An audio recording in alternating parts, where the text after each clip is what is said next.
Qui est à l'origine de cette application et à quels besoins répond-elle?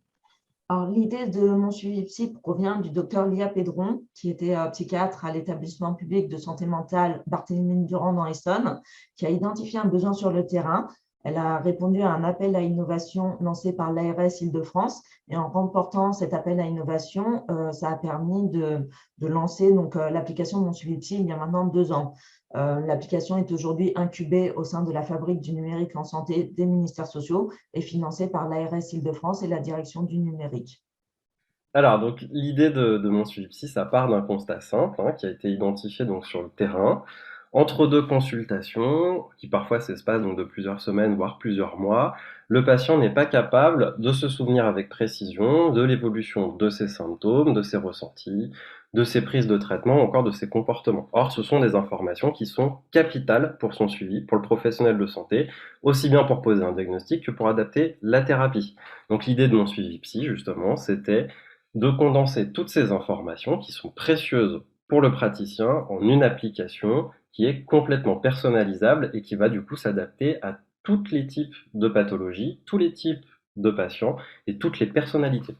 Alors, que fait cette application et quels en sont les usages concrets? Alors, en fait, l'application, c'est une sorte de rendez-vous quotidien de l'utilisateur sur son téléphone qui va en quelques minutes remplir son questionnaire personnalisé.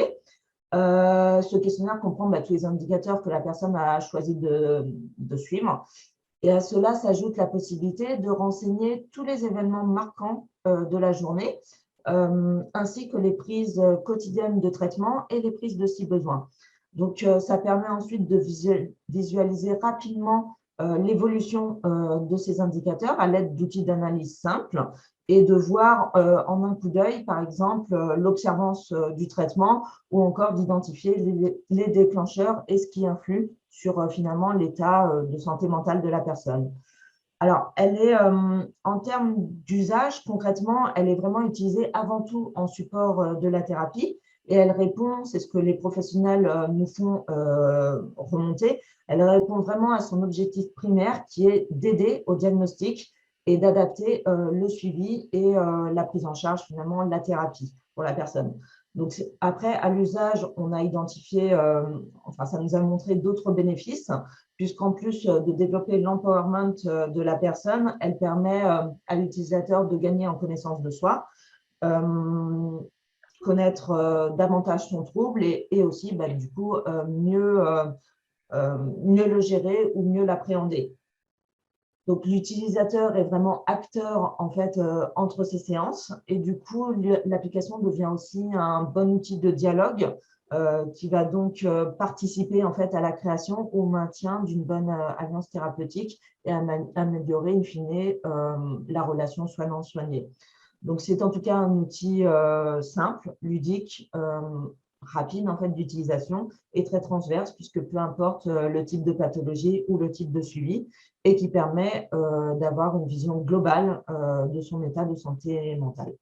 L'application peut être évidemment utilisée donc par tout le monde, qu'on soit suivi ou non, mais c'est avant tout pour les personnes qui ont un suivi qu'elle a été développée. Et c'est là où vraiment elle se révèle la plus efficace.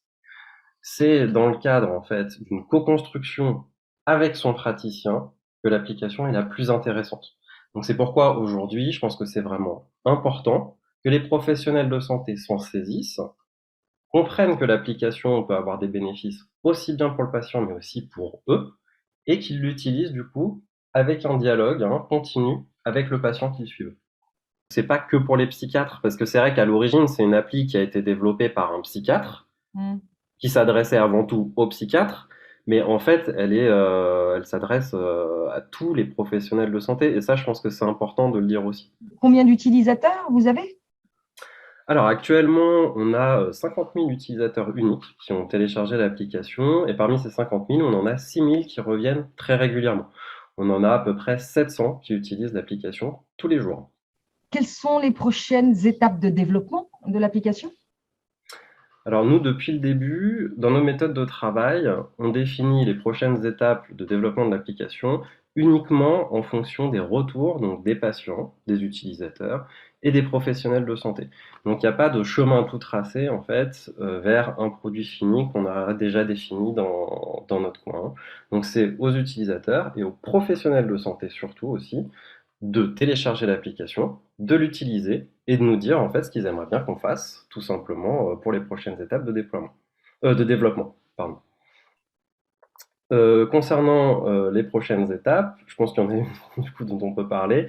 L'application va changer de nom très prochainement, mais ce sera toujours aussi facile de la trouver dans les stores, hein, même si vous tapez Mon Suivi Psy, normalement vous trouverez l'application avec son nouveau nom. Et l'application, on la trouve évidemment sur Google Play et l'App Store. Tout à fait, elle est déjà En disponible dans les deux. téléchargement, libre téléchargement, gratuite. Elle est entièrement gratuite, il n'y a pas récupération de données, et elle est déjà disponible depuis un peu plus d'1 an.